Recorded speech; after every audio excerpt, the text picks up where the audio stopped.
पाल्पा, हुंगी मझुवा, रंभा ग्रामीण नगर पालिका है। पाल्पा के जगत बहादुर कार्की और उनकी पत्नी अभी अभी पककर तैयार हुई लीचियों को चुनने, छांटने, पैक करने और बाजार भेजने की जल्दी में हैं।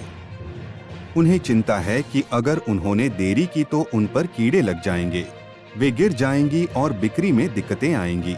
कार्की कहते हैं, लीची का मौसम ज्यादा लंबा नहीं होता, इसलिए फसल तोड़ने और उसे बाजार भेजने की होड़ मची रहती है। उन्होंने बताया कि इस समय नकदी फसल लीची का दाम भी अच्छा मिल रहा है, इसलिए काम पर जाने की होड़ मची रहती है। कार्की 2053 ईसा पूर्व में फोक्सिंग कोट के फोक्सिंग डांडा से बेसी बस्ती में चले गए थे। कार्की, जो कहते हैं कि घाटी में उनकी आय कम हो गई थी और वे कष्ट सहकर घाटी में चले गए, अब अकेले लीची से सालाना 5 लाख रुपए से अधिक कमाते हैं।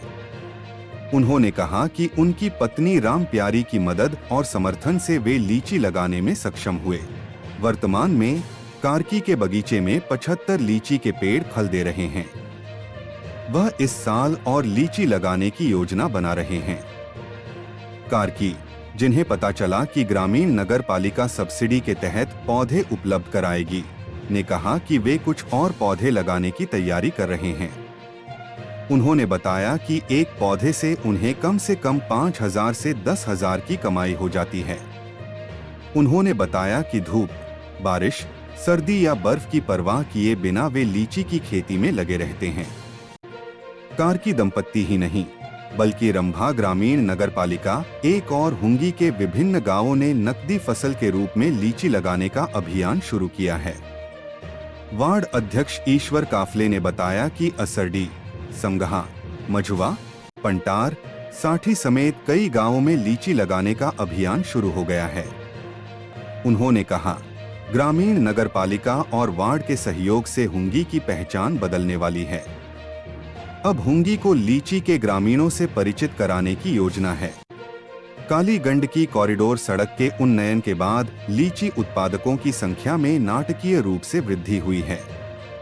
पहले उन्हें इसे ढोना पड़ता था, लेकिन अब वे इसे वाहनों में घर घर जाकर बाजार भेज सकते हैं।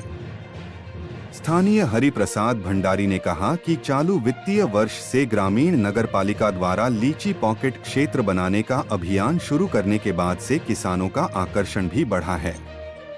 ग्रामीण नगरपालिका, वार्ड कार्यालय और स्थानीय निवासियों ने भी घर घर जाकर अभियान शुरू कर दिया है, क्योंकि उन्हें समझ में आ गया है कि वे लीची से आय अर्जित कर सकते हैं। उन्होंने कहा, ऐसा नहीं है कि हर घर में लीची नहीं होती, लेकिन व्यावसायिक रूप से लीची की खेती करने वाले किसानों की संख्या भी 50 से अधिक हो गई है। उन्होंने कहा कि एक किसान कम से कम 2 लाख से 5 लाख रुपए तक की कमाई करने लगा है। ग्रामीण नगरपालिका के आंकड़े बताते हैं कि हुंगी इलाके में लीची से सालाना 2 करोड़ रुपए की आमदनी होने लगी है। ग्रामीण नगरपालिका का दावा है कि हुंगी के गांवों में लीची की वजह से खुशहाली आई है। दूसरी तरफ यहां से पलायन भी रुका है।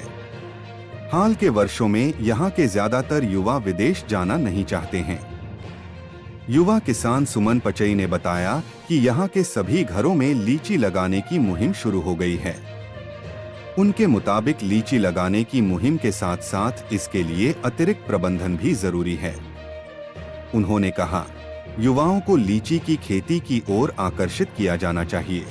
इसकी ग्रेडिंग, प्रूनिंग और कृषि उपकरणों की व्यवस्था की जानी चाहिए ताकि लीची तोड़ना आसान हो सके। उनके अनुसार, चूंकि लीची के पौधे छोटे होते हैं, इसलिए तोड़ने के दौरान अक्सर दुर्घटनाएं होती हैं। इसलिए इस पर ध्यान दिया जाना चाहिए।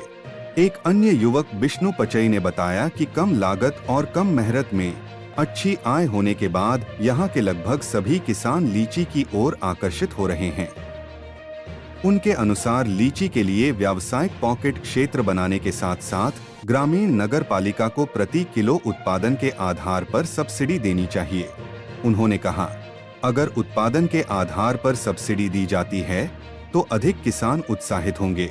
उन्होंने कहा, अगले साल से ग्रामीण नगर पालिका को उत्पादन या परिवहन लागत के आधार पर कम से कम 2 रुपए प्रति किलो की सब्सिडी देनी चाहिए।